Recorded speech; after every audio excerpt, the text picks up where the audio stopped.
We're going live now. So We're I all have gonna the quest, philosophical, internal, external challenges of the hero's journey.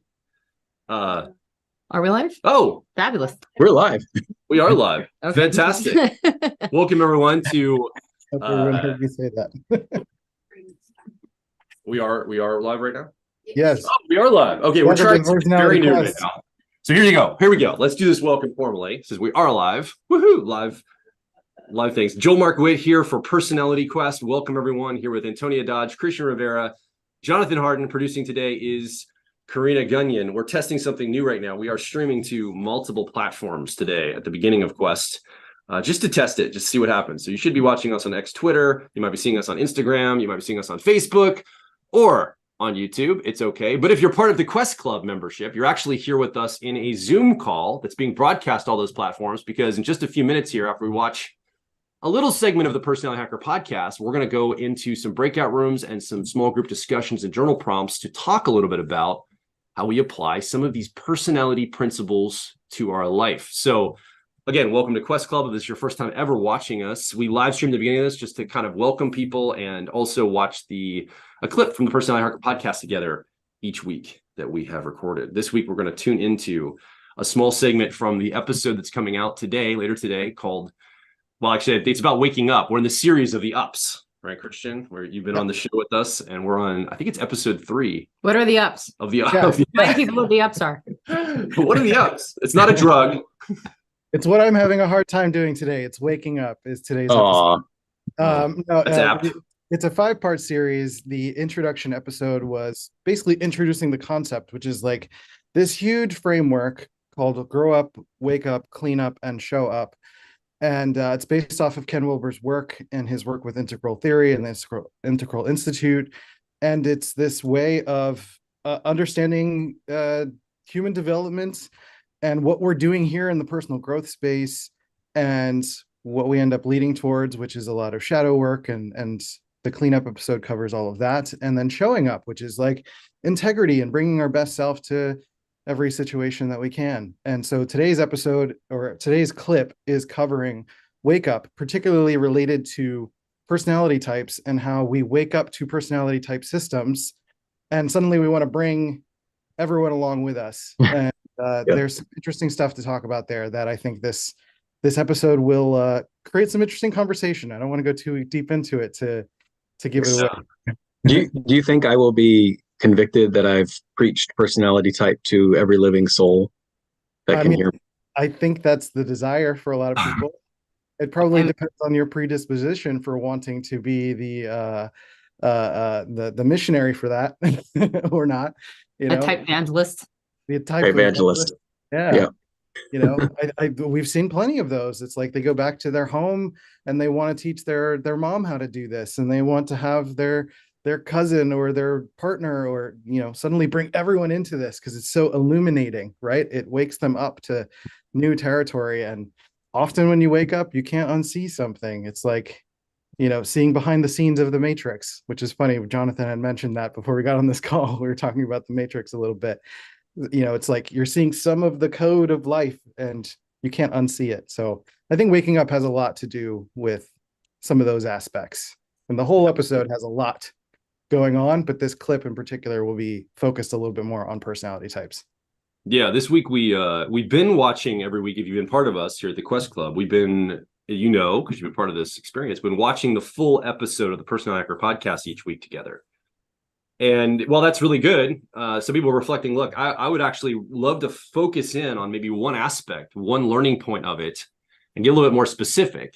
And so we're putting a little bit more frameworks to that. So we're actually going to show a clip today instead of the entirety of the episode, so we can get right to some of the things that we want to do. Again, Quest, the Personality Quest here is designed for us to tune into our personality types around us, and then find avenues for growth, for making this come alive in our lives, for actually applying it in a real way, not just in a theoretical way, but making it real and tangible in what we do. So we've been gathering our membership group every Sunday together. Right now, at the time of this recording, time of this broadcast, 11:45 a.m. Eastern time. We've been spending a few hours together watching the podcast and doing a few discussion groups. So here's the frame. As we went live earlier, I was actually updating Christian. right before we went live, and then we're live. So I was in the middle of explaining at the very beginning. But let me just say that again. I almost look at this as like an upside down triangle, and there's 3 sections, right? As we move from a very top open area all the way down. How Quest works is we're going to watch a clip from the Personality Career podcast. So we attune to a piece of content. And then we're going to go into what I call discovery and discussion. We're going to go into breakout rooms in the Zoom call. Everybody that's been part of Quest, this is the same thing we've been doing. I'm just putting a little bit more formality to. I'm naming these areas or these sections. We're going to breakout room discussions here in Zoom to talk a little bit about what we discovered in the episode clip. So whatever the topic was, we're going to discover that and discuss it in there. And this is designed so everybody in the community can talk to somebody else, like live humans that are into personality types, personal growth, making friends, small groups of 4 or 5 people, right? Just small clusters of people being able to communicate with each other and share what's coming up for them in the learning that we're going to do today, or we're going to focus on today. And then we end up saying goodbye to everybody here that's part of the live feed. We bring those people back. We have a little bit of an open discussion in the giant Zoom room with everybody, all hundreds of thousands of people, not yet, but someday, hopefully, will be hundreds of thousands of people, and talk a little openly here, just from a few samples of what people were talking about in their small group discussions. And then the next part is we ask people to reflect and reframe on what they talked about in their discussion group. So we give some journal prompt time for people to reflect in their personal life. Okay, I talked about this with some other like minds, people in this community. Well, how does this apply to me? How do I actually take this learning, this understanding of personality? How do I see an avenue for my life? Maybe it's just a reflection of how it could show up for you, or it's a reframe on seeing something different in your life. Maybe I've seen something this way. Now I want to see it a different way so I can actually have something different emerge from it. And then finally, at the end of our Quest call, we discuss that a little bit in the open frame. And then at the very end, we do something which is challenge or contribution. So we give a Quest Club challenge for the week. So a personality Quest challenge. There's simple things to do. Like maybe it could be something like just go and see how you're behaving in a certain situation or scenario. Test this out, get reflection back. But also there might be something you contribute. You could actually take action. So this is very action focused. If you start up at the very top, discovery discussion, we come down to reflection and reframes. And then at the very bottom, we're looking for an action point, because true learning equals behavior change. If we're actually going to apply personality type, personal growth, the understanding of all this stuff to our lives, we're actually going to do real different things in our lives. We're going to change our behavior. So we're looking for those action steps each week that we can take. And it can be casual things just in our normal everyday cadence of life. And we have this touch point once a week right now for Quest live, which I think is a fantastic thing. So I just wanted to architect that for how we're going through these calls, a little bit more architecture for it, and what I hope to see people take from these. That's awesome. I mean, it's really great that we provide to toot our own horn. Like we provide a little bit of that structure to give you something to reflect on and think about. There's so many times I've come across situations where someone's like, okay, what do you think about that now? And it's just like, it's too open. And there's something about it being too open it can fry the brain a little bit. So it's nice to get prompts. It's nice to have the opportunity to reflect on something specific.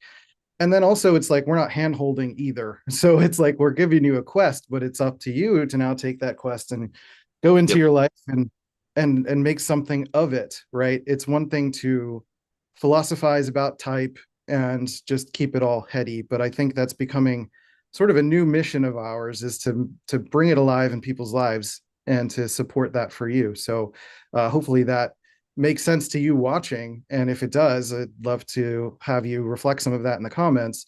But ultimately, I hope this clip resonates and that you'll be able to join us for the quest, because I want more faces and voices. Bring it on. Let's go. Yeah. So we're talking about waking up today. Today. Wake myself up. Yeah. Are you awake yet? Coffee yet? Yeah, I'm getting there. So I think when I think of waking up, like one of the first things, I think in terms of is people often think of waking up to like problems in the world. I think that's what I think a lot of people, when you say waking up, well, I've woken up. Well, I see all these challenges or problems in the world. I think that's what a lot of people interpret. I don't know what comes to mind for like Antonia. What would you say when you think about? Now I obviously have I have other thinking about this. I don't just think that, but I think a lot of people, or at least I did back in the day, like years ago, if you'd said, what's waking up? I'd be like, that's like waking up to problems in the world, right? That's how I would have framed it. Mm-hmm. Yeah. Increased awareness around what's going on. But I think there's also sort of the traditional, like more social awareness concept of waking up, which is, I think, generally more about your own life, right? Waking up to issues in your own life. And originally can kind of philosophically can go back to like Plato's, allegory of the cave, which is like waking up to the puppet show of all the things around you that are attempting to to get you in their thrall. I just remembered there was a woman at our Profile training event 2 weeks ago. She came up to me and she said, Joel, she was INFP preferences. And she said, I feel like I just woke up to myself for the first time. I never knew that my co-pilot auxiliary function of extroverted intuition, exploration, was available to me. And being here around a lot of other like minds, especially other intuitives, I'm getting like almost like all these ideas that I didn't even know. Like I've been in corporate America for 30 years, she told me. And I just didn't even know this part of me was available. She was so excited. She was like running around just like wanting to have a cute intuitive conversation with anybody that would have it with her because she was so excited about this. I think that's the other thing too, is we can talk about waking up to self in a way. This idea of like waking up to what's possible inside of ourselves. Yeah, waking up is a big old complex thing, but it's I think one of the reasons I did the grow up episode first is because waking up is going to be relative to our stage of development. It's going to be relative to what our experience is and has been. This idea of waking up to the problems of the world is something that comes along a specific worldview or a specific level of development. It's like you're not going to awoken to the problems of the world when you're 2 years old. You're going to awake to the idea that your parents are sentient, perhaps, or the idea that you can walk, and do things for yourself. There's going to be all sorts of different levels and different ideas that come around awakening. Does anything come to mind for you, Jonathan, when you think about waking up to pass the baton? Yeah, I'm thinking about literally waking up. There's like, if you have been dreaming and you have been sleeping and all of a sudden you wake up, it's really hard sometimes to go back to sleep, even though I may want to. And then there's that feeling in my body of like, no, we are fully online. We are fully awake. We want some interaction. We want some experience. And I can't just put my body back to sleep. So I think when I think about that, literally waking up, then I think about the concept of waking up. There's a part of waking up that is scary because you can't go back.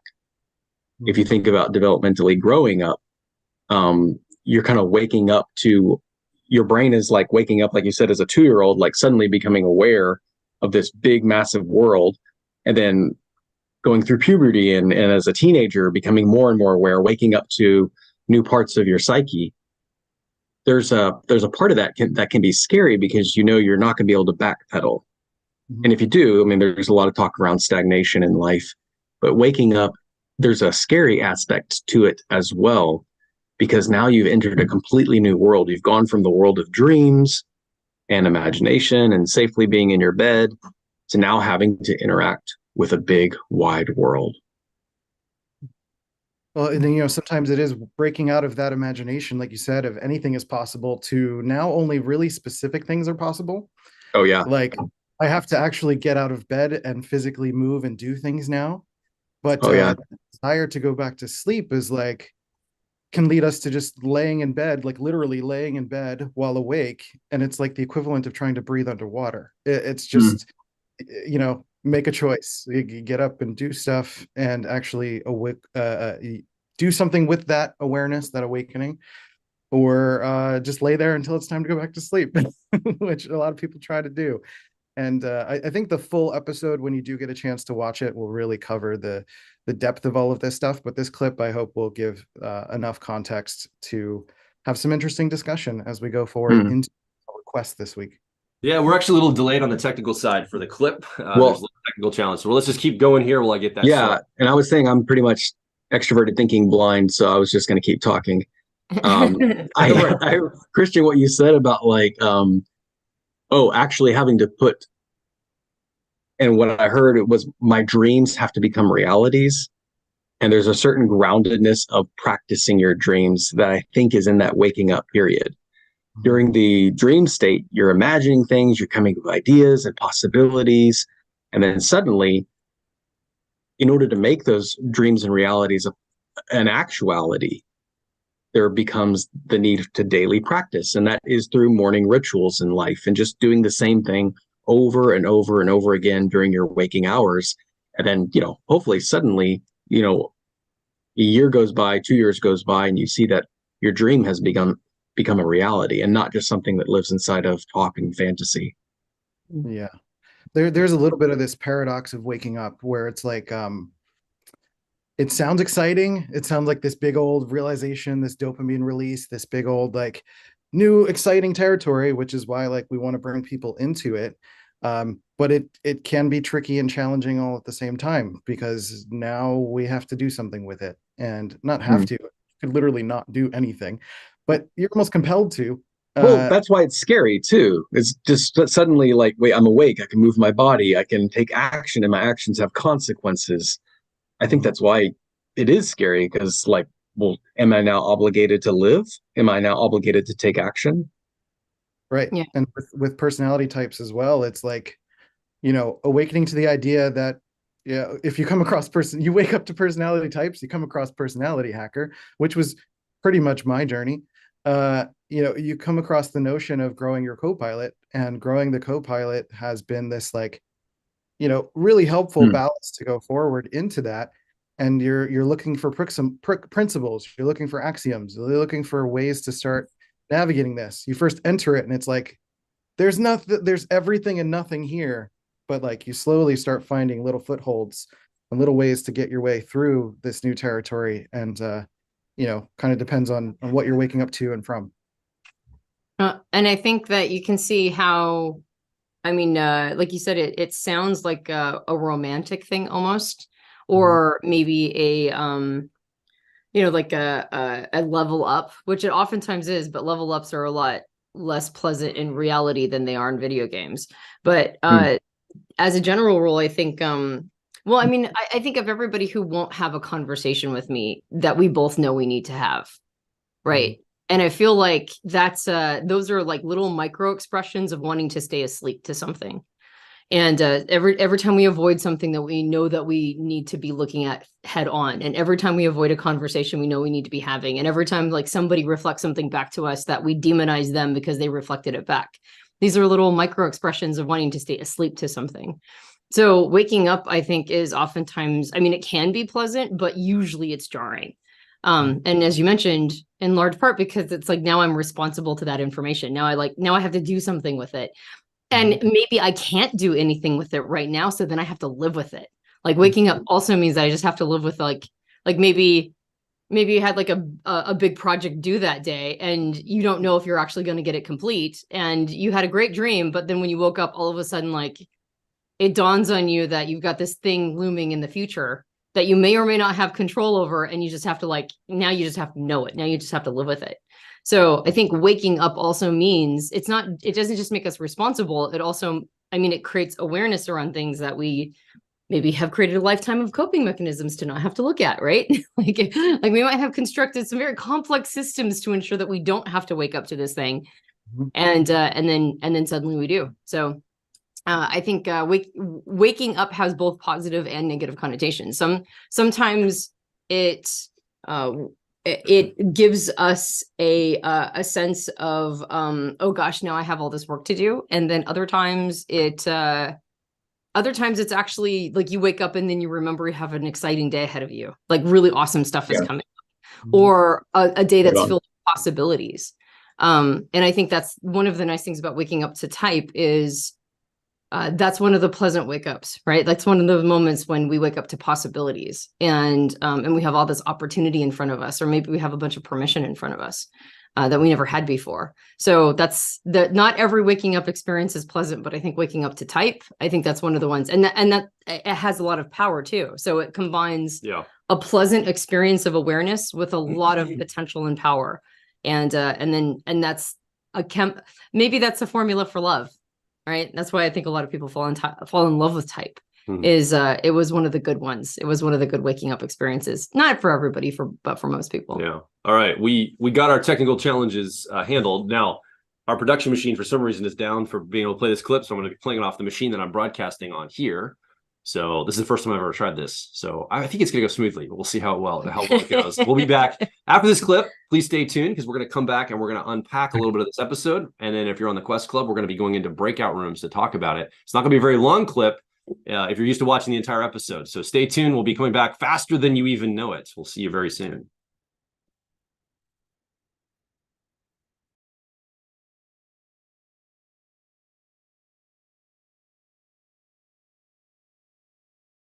Once people start hearing about the idea of waking up, it kind of translates in a couple different ways. I think people think about waking up as like, again, you're talking about kind of social activism or certain ways that the world are operating. It's like, we need to wake people up that religions are ruining this, or we need to wake people up to like this war is happening in this part of the world. Or this or political party. We need to make people, what yeah. we're really saying is making people conscious, but. Well, even more than that, we're saying make people aware and make sure they see it my way. Right. See the values that I would have for it. Right. I mean, I really see the values more than I see just alerting people. Like we all know there's wars and conflict and all that. They're saying you need to have the right view of it. That's what we mean by waking up. You've got to put the right lens on your life to see this appropriately with my values. And I think the desire to want to get others to see things the way that I see them, or to awaken to a certain experience, is that waking up is both exciting, but also can be incredibly lonely. Oh yeah. Because especially when you wake up to a new level or new experience or new area of development or new awareness, it's suddenly the instant question is like, who else knows this? Who else experienced this? Who else is in this with me? And the desire is to take the people who were just with you forward with you. It's like, I need to wake them up to be with me going forward into whatever the next experience is. So for example, if suddenly with your wake up experience to this like kinesthetic idea of wanting to do more embodied support, and if that ends up undermining like personality hacker, for example, and you want to go a completely different direction, let's say theoretically, and you're like, actually, this is a new thing, and what we've been doing this whole time is not what I want to do anymore. So the whole team needs to come with me. We need to do this new thing. But then the team doesn't want to go there. So what does that mean? It means you're now alone in this desire. You're now alone in wanting to go forward in this new territory. So that creates anxiety to get people to wake up with you, which can sometimes be like a weaponizing of waking up in a way. That's a great point. And I want to come back to personality type. I mean, you're probably listening right now or watching right now. You have awoken to personality types. This idea of a framework that makes you understand, oh, that's how I'm wired. That's my experience. And you might even know the people around you, like your parents and siblings and friends and family and career coworkers, et cetera. And you're like, oh, all we have to do is get everybody aware of their personality types. Why doesn't anyone want to know? This is so profound. It's changed so much for me. And your attempt is to explain and convince and drag everybody you know into this understanding of personality type. And you can't understand why they're not interested. And you're like, I wish I could maybe I got to explain it better. That's what it is. Right. Maybe I need to show how it's used better. Maybe I need to convince them of something, whatever, fill in the blank of what you might think. But I think a lot of people have this experience with type itself. Right. Like they're awoken to something. They wake up to something that's very profound for them, and they're like frustrated. Yeah. And usually moving into personality types denotes kind of a level change. I mean, we talked about varying levels of development, different systems in the last podcast about growing up. And that might come with a different way of seeing the world. And again, because you're walking into new territory, it's like, who is here with me? I don't want to be with these strangers. I want to bring the people I already know with me. Right. So that becomes that can create a lot of fear, some trepidation around not only going into new territory with new people, but maybe trying to bring old ways of thinking into this new territory as well. That mismatch, right? It's like if you're used to having debates to understand the way the world works, and this new way is about personally exploring and rationalizing how the material world works, and diving into personality types in terms of its content, in terms of actually truly understanding and having a relationship with people with it and bringing it alive into the actual real world, you may resort to what feels more comfortable, which is just arguing about it, or like who has the best book-based material around it, who has the origin source material that's the most valuable, versus like allowing yourself to venture forward into like, where are the leading edges of this? What's the most interesting of this? Where are the other people that are talking about this? How can I connect with people on this material and enter this new level with other people, with a bravery to experience new people and new ideas along with it. And that's the recipe for a lateral move. Mm-hmm. Like when, and I hadn't thought about that before, but when you've like sort of woken up and realized that you're ready for the next level, Mm-hmm. but there's no framework, there's no model, there's no mentor, there's nobody with you. It's like you're there all by yourself and you're really destabilized and uncomfortable. Mm-hmm. It's really easy to just make a lateral move and stay at the previous level, but have like you're more than that, but you're not quite like moving to the next lily pad. Right. And so I think I see people wake up and then make lateral moves, wake up and then make lateral moves. Right. I see that happen a lot. So waking up to make it successful means not just waking up and being aware, but being aware that more is now asked of you. Like you can make a lateral move if you want to, but you'll find yourself just as unsatisfied there as you were in the previous, the previous level that, per the last podcast, you had pressure and you were ready. Right. And so if you had pressure and you were ready and you add awareness to it, now you got to get out of the comfort zone. Now you got to go to the next level.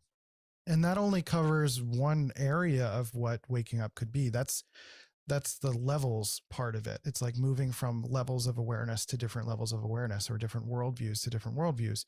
But there are temporary states of waking up. It's kind of like your version of that is more of a state. It's like you had this moment of awakening. You had this moment of realizing your potential, in a sense of like, now suddenly all these possibilities probably unlock from that kind of moment. Right. Yeah. And what can be a challenge with temporary states is like, you can get addicted to it from a chemical sense. You can keep chasing the high of a certain experience. If that didn't support something you can continue to do, we can get temporary chemical states from, drugs, from sex addictions, from anything that would chemically move our body's chemicals, because our body, like dopamine in particular, activates just because you did something exciting, you took a risk, and it panned out to some degree. But your body, your dopamine, the literal chemicals don't know that happens because of this, right? So if you have, let's say, social media scrolling and you're just getting dopamine hits all the time, and you're getting these mini temporary states, which for me as an introverted thinking person, surfing the type stuff and trying to understand personality types, and as an introverted thinking accuracy person, I get dopamine hits from clarity, from understanding, from greater ability to express or explain something. And that's something that I can do totally on my own, and I can become addicted to that. People can become addicted to understanding psychological material. They become addicted to the hits of clarity. Like, oh, that's how introverted thinking works. That's how this works. That's how that works. And like, those are chemically built-in systems for a reason. You want to have those rewards so you continue to pursue them, but that can also be abused. That can keep you from experiencing wake up states in other areas in the levels. It can keep you from wake up states in bigger picture ways. And it can keep you from developing skills, which create more lines of development or peak experiences in terms of developing our intelligences and our capabilities. Like getting addicted to the beginning of a relationship. Yeah. Right. And so like getting like you only ever want to experience the honeymoon phase. You never want to move into mature love. Right. And mature love offers a bunch of growth opportunities that the honeymoon stage never can. So what I hear you saying is that sometimes we can build that relationship with insights and ahas, and for our audience, particularly when it comes to personal growth, ahas and insights, and personality type ahas and insights, you can get kind of locked in that phase because you're addicted to the insights, but it never actually moves into the equivalent of mature love, which is application and what this can do for me. Well, I think at our profile or training experience, there's a lot of people that come in as type geeks and know a lot about personality type and all that. And they have an awakening moment like, wow. I mean, they join because of this, but then they have that visceral experience at a live event or going through the material. Well, I can have that conversation, help somebody arrive at a best fit type, not just tell them their type because I observe them, but co-create it with them. There's a whole reward system there, and they get awakened to that, like, whoa, that's a whole different experience with personality types than what I've been doing by viewing YouTube videos and just projecting type onto people I really don't know or just interviews that I'm seeing. I'm only seeing a slice of them. I can't ask them questions or calibrate that. And they're awakening to those ideas in our profiler training going, what a superpower, what an amazing ability to connect with other humans. And then humans become more interesting. They're actually able to help people. It opens up the opportunity for coaching or helping, which a lot of people we attract are helpers or coaches or people that contribute. They're advice givers in their world. Right. So I think that, these awakening moments are so powerful. So where do we go from here? How can we talk more about these awakening moments? Where do we find our access? Well, I think first of all, before that, I think it's important to be careful also, because state experiences can be a negative. It can be, for example, introverted feeling can get addicted to pain. Like you can get addicted to, right? Suffering. You can get addicted to suffering or making someone suffer, like in the most negative way. There's certain Enneagram types that would do that or create sabotage. That would be an exciting thing. Like you could project a fear into the future and unconsciously make it happen, and therefore get the dopamine hit that are like, oh, it happened. I was right. I was right the whole time. Right. So there's certain ways that we can, maybe get addicted to the negativity of these states. I mean, Hitler created a vision for Germany by having an awakening state during World War I, and saw this big vision of the future and just pursued it because his level of development didn't match the ability to take that state forward in a healthy way. Yeah. Right. So these things are in tandem together, being able to grow up. That's why grow up comes first, right? Not in terms of order of operations, but it's something that's the bottom layer of the cake. It's something that we're continually doing. If we're just passively in our room, just scrolling on our phones, clicking on something and not growing and developing as a person, then we can have these awakening experiences for how the world should be without actually experiencing the world itself. Right. Yeah. So there's that aspect. And then there's these lines of development and these intelligences that come online also, where, Joel, with your example as well, it was a kinesthetic moment. Yeah. It was, and you describe yourself as a kinesthetic person. You like to get into a room, you like to know how it feels, and you like to move your body, and you like to take up space. That's a very much a kinesthetic type of intelligence. And there's multiple kinds of intelligences that we can tap into. And if we reach this sort of peak of that line of experience, examples would be kinesthetic, cognitive intelligence, moral intelligence, emotional, spiritual, aesthetic, musical, or even existential intelligence. And for me, again, with an introverted thinking perspective, it's like greater levels of understanding could continue to push me into those states of being, if that makes sense. So with the personality thing, also with the personality aspects of all of this, it's understanding that our two dominant cognitive functions, for me, it's introverted thinking accuracy, and then extroverted intuition, exploration. When I'm in flow of talking on a podcast like this and explaining something, like this is a consistent state of awakening, of sharing, of talking, of like really being in this consistent. I have these moments all throughout. I kind of have these like mini blackouts almost. It's kind of the only way I could describe it. Yeah. Where like I have this moment where I'm like, I'm podcasting here with Joel and Antonia. This is going really well. Okay, great. I'm still talking. I hope this is interesting. But I feel like I'm in flow. I don't really track what I'm saying exactly. I know I'm going to listen to it later, and it's great because I'm totally in a flow state. There's a certain degree of like trust and faith that I know what I'm doing, and it's developing those skill sets. And so in the case again of you in that kinesthetic situation, it's like, there's going to be a point where it's like not exhausting anymore, or it's not as exhausting. It's just like, this is the state I'm in. This is just what I do all the time. This is the air I breathe. This is flow. And I would argue that that brings you into that genius zone, that flow state, those top two cognitive functions for you to bring that extroverted intuition, for you to bring that introverted feeling into that context and really be in your essence and be in your flow of who you are as a person. Yeah. I also had blackouts. I have a hard time remembering the specifics of that experience. So I think that's another element of flow state. So again, I think if someone's watching or listening here thinking, okay, waking up, again, we all have our own interpretations of that. Yep. I would also offer that sometimes waking up isn't about more or expansion. Like sometimes I wake up to the idea like, I don't need all this excess. Like it's a more simple wake. I'm waking up to going, oh, actually I'm waking up to what matters. Right. So it doesn't necessarily always have to be a waking up to what's possible.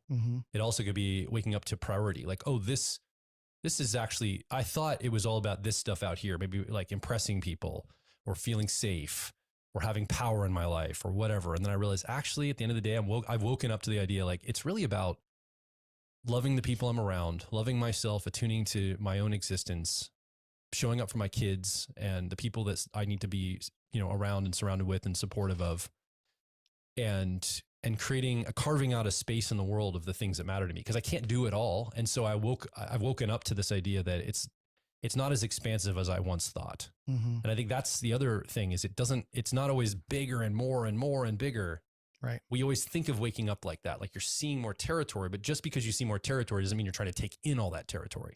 Like you're not trying to own it all in a space. Right. You know what I'm saying by this? Like what matters? Right. And it's starting to tune to what continues to enable you to walk the spiritual walk. And again, by spiritual, I mean just like really attuning to yourself and getting to know yourself as a person. What we do in the growing up process, particularly around personality type, is we do a lot of spiritual talk. We do a lot of intellectualizing. We do a lot of understanding, which is great. And that's part of the process. But at some point you have to step into experience, and stepping into experience, like again, with the bravery of having maybe not done that before, has those temporary state experiences. And then over time, that becomes more of a line of development experience where you get to have that more often. You get to experience that more often. You get to be in flow more often. And then even like levels of development also enable, in terms of your circumstances or your value set, enable you to access that more often versus like maybe being in a consistently, poverty stricken situation where you're having to worry about your survival and security needs more often, and not able to be feeling safe and secure. I had a recent awakening moment that I think is complementary to what you just said, which is I was having a conversation with my brother not that long ago about what unearned status means. And the conversation was interesting because we were talking about social implications of unearned status and how that, creates differentials in power and all that stuff. But afterward, the awareness that I had is, what does it mean to earn something? What is earned and what is unearned? And of course, because I'm a personal growth person, I immediately applied it to growth and development. Like, what does it mean to have earned something? And I had an awareness of my own, especially in the past. I don't think I do it as much now, but I'm sure I still do. And so I'm trying to keep my finger on the pulse of all the areas that I might have done this. But it's like claiming growth that I didn't earn because other people believed I did, allowing other people's opinion of where I'm at to determine where my set point is, as opposed to, did I earn that set point? And what did I have to go through to earn it? And so it helped me, like, I see growth as like all these dials, right? Like all these stratified, areas of life. In an overarching way, one could call it, emotional, psychological, spiritual, and physical. But there's lots of more discrete dials underneath those two, under those categories.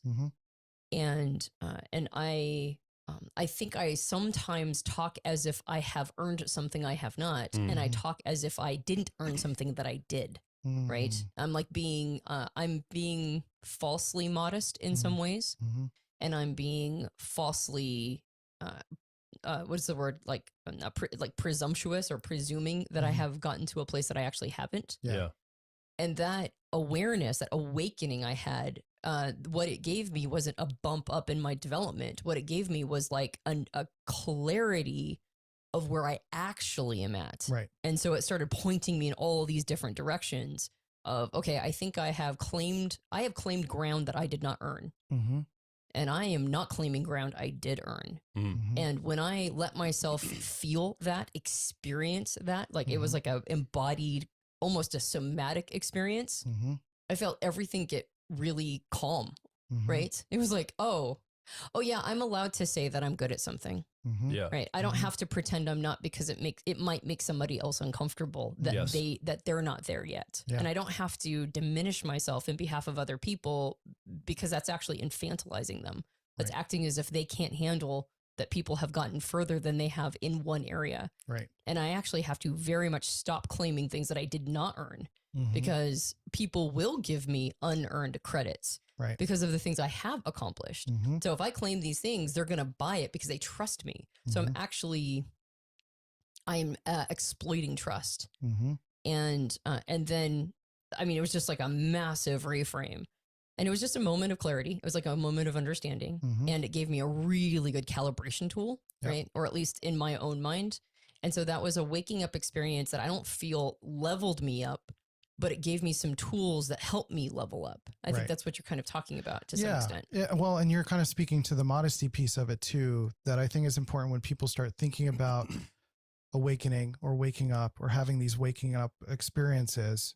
That it's kind of like what Joel was saying. It's like the instinct is like bigger, bigger, bigger, bigger, bigger. Right. When it's a little bit more simpler and concentrated. It's discrete. Right. It's more about discretion. And like simple means like the emergent of complexity, which is like when you think about developmental levels, it doesn't necessarily mean that me as a person in my entirety is at a certain stage of development. It may be that a certain line of my intelligence is at a certain place versus others.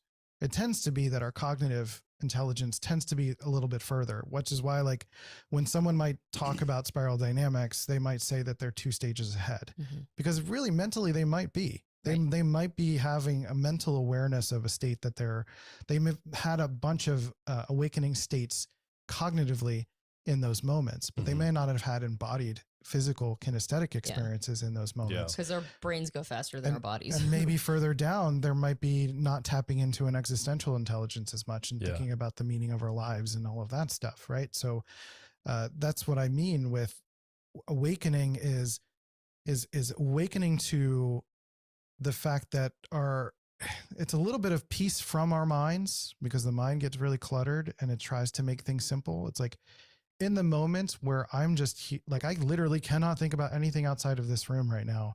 It's like the simplest experience where I'm navigating a lot of complexity in my mind as I'm trying to communicate these things.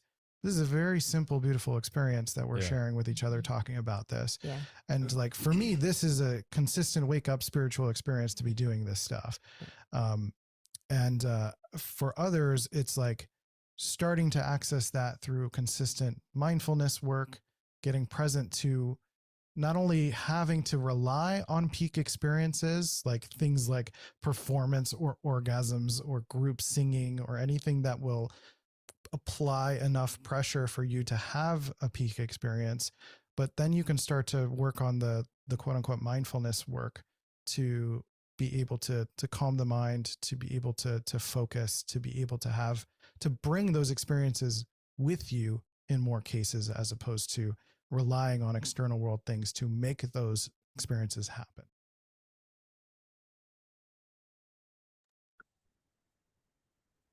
All right. Welcome back, everyone, to the main session after that clip. Thanks for watching along with us. So what came up for you as you're watching along? Feel free to put it in the chat. Some of the things that were emerging from you for that discussion. I'd love to hear from everybody that is watching, no matter what platform you're watching on. What was coming up for you in the comments of the chat? Let us know some of the things that came up for me. The statement, Antonia, you made in there, claiming growth I didn't earn. That one, I'd forgotten you'd said that in the episode. That was something that definitely struck me from the comments. I don't know about you guys, even Antonia, what was coming up for you as you were watching that? Christian, I was wondering if you could clarify something. You mentioned, and I hope I did it justice, you said something about how when you have not woken up in a certain area of your life, you find yourself repeating the same arguments that you used to have in interfacing with the world. And I hope I understood that properly. But what I was wondering is, are there ways to kind of catch yourself resisting the urge to wake up? Almost like you're fighting the waking up stage in your own life. Like, is it something that you pay attention to in your body? Is it something like, I think you alluded to, like your arguments become almost scripted? Or is it something that happens more spiritually? Like, how can we find out, like, I'm resisting the urge to wake up? That's a big old question. Yeah, that's what I was thinking in my mind. I could talk about it. So But I kind of anything that comes up in the comments here in Quest, and I think I put it on YouTube as well, that new territory requires new tools. And I just kind of landed on that as a new principle. I think when we are entering new territory, or really like our life circumstances are requiring that we enter new territory, it's sort of you start to realize that there are more and more mismatches happening. It's like you're trying to use the same old tactics and it's just not working. It's like if you have a business for a long time, let's say theoretically we have a business for 10 years and we're trying to use a lot of the tactics that we're used to. Maybe the world has changed and there is a need for a different approach, and we keep using the same approach over and over again. It's keep posting to the same platforms, or you keep talking to the same exact people, or you're trying to usher old customers into a new framework or a new understanding, or you've pivoted your business and it's not something that the old customers can relate to, and so but you're still trying to talk to them when there are new people coming in the door. As I said, it's a big topic, so I'm trying to reach for something that's simple. So what I heard you say just now is that I wonder if there's a way we can just simply use type to ask our judging functions, does it work? Does it still work? Does it still respond? Does it still make sense? Does it still align with my values? And I wonder if we can use our judging function specifically to kind of keep tabs on, like me using extroverted feeling, measuring the response in the world and the give and back and forth of energy exchange. Is this really what I'm wanting? And if I'm not getting what I want, perhaps I am resisting the urge to wake up in this area in my life. Yeah, I mean, maybe Tony can speak more to this, but I think if it's like with extroverted feeling as your dominant, for example, it could be, what areas are you finding yourself needing to set more boundaries around? How is the culture shifting around you? For me as an introverted thinking person, it's like, how am I continuing to be slippery with my thoughts?